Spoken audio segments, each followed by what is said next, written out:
Hello, 8th graders. Mrs. Reed here, going to make a couple of short videos for you. We're going to be creating some timelines for science with our astronomy since we just finished up the unit. And I want to show you a couple tools together. We're going to start with one to help you cite your information. So I want to show you how to do that first so you can begin gathering information for your timeline project. We have been using Microsoft reference tools. Zotero is a new tool I found that is much faster, much quicker. I would get it okay from any other teacher to use it to make sure that they're okay with using Zotero. And make sure next year in high school that you ask as well. We're going to begin, make sure you are in your Firefox search tab from your intranet page. And simply all you need to do in your URL is type in zotero.org. And you'll see I have mine set up already. You can see it up in the corner probably, but you're just going to go through these steps. Once you get to the Zotero screen, you just simply hit download now. You're going to hit the Zotero for Firefox. And you're going to wait a moment, install now. Takes just a few seconds. It'll ask you to restart. We'll restart. Takes a few seconds. It's going to pop right back up where we need to be. Connecting.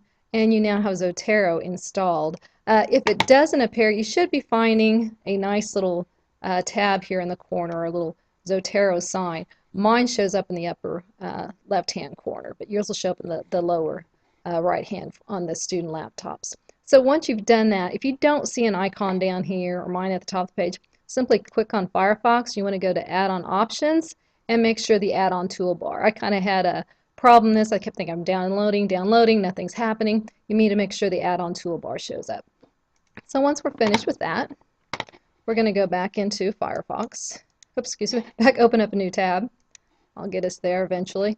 We're going to make up a timeline. I'm leaving the subject wide open to you. You could do it on a given astronaut. You could do it on probes. You could do it on the space race. You could do it on the Apollo program itself, the Mercury program, the Gemini program. I'm going to leave that up to you.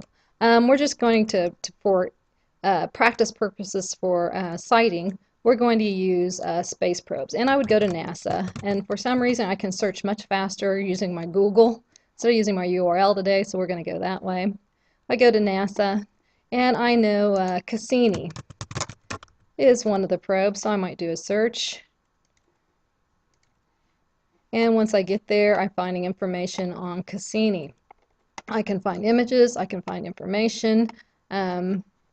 I'm going to scroll down, see what I want to look at, if there's anything exciting. One of the things I stress you, as always, look for reliable sites. So I'm seeing Cassini's mission. It's a mission to NASA, so that looks awesome. Oh, I see here we have some time frames, some images from Cassini. So you could get a picture of the probe itself. You could get an image from Cassini. So let's start here. Let's start with the information about Cassini here. Read through, maybe there's other information. If there's something here that you want to use in your program, then you simply right click on the information and go down to your Zotero at the bottom, and it's going to say create web page item from current page. And once you hit that tab, it automatically saved your information to Zotero for citing. That's for the information aspect. If you want to cite the image itself, to use the image, you're going to click on that item, go to Zotero. Notice it automatically understands that it is a website or an image, and we're going to save image as a Zotero item. Now I caution you, it did not save the image, it just saved the citation for the image. If you want to save the image itself, you're going to have to go through the steps just as we usually do. We're going to save image as. You'll want to set up a folder. My picture, let's see, let's get into Mrs. Reed's. One of my, go to your picture folders. Scroll down here real quick. My pictures. You might want to start a new folder and label it maybe probe images, if that's what your subject's going to be. You're going to say that.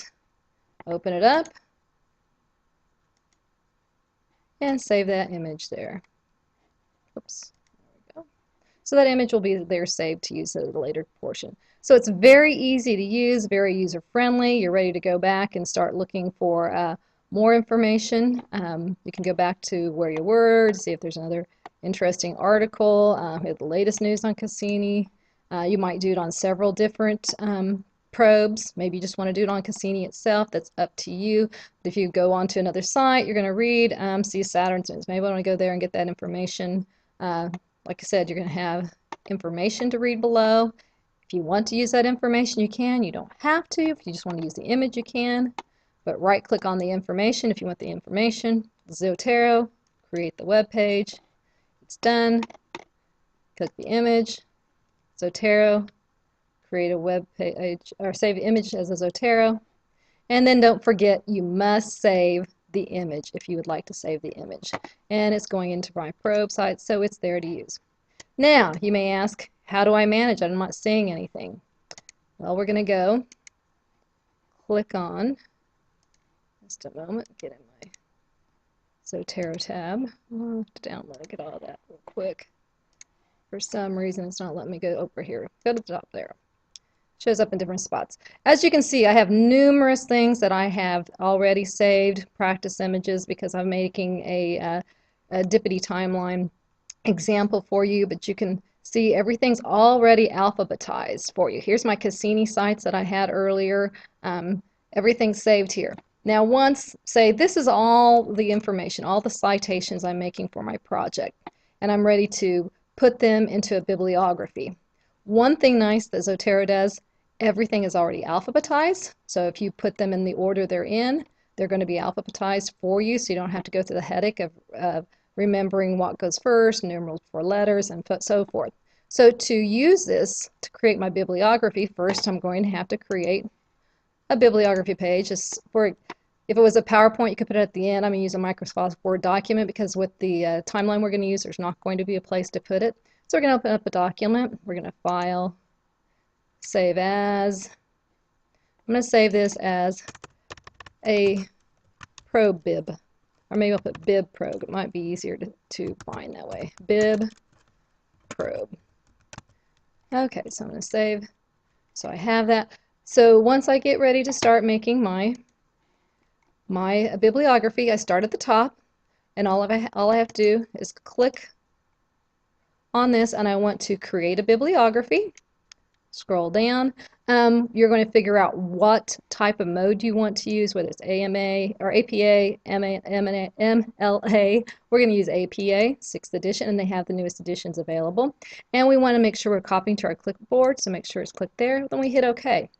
Once I've done that, I just switch back to my Microsoft Word document. Oops.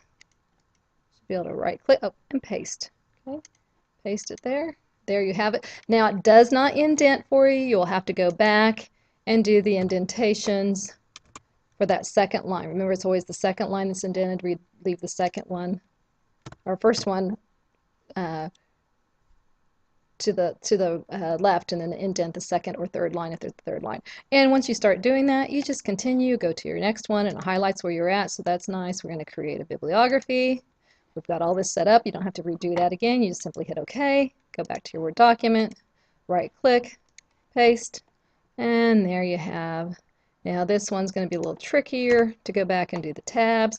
Long URLs like this can be kind of trickier to get all your alignment in the place you want it. And of course, this is going to be one of those.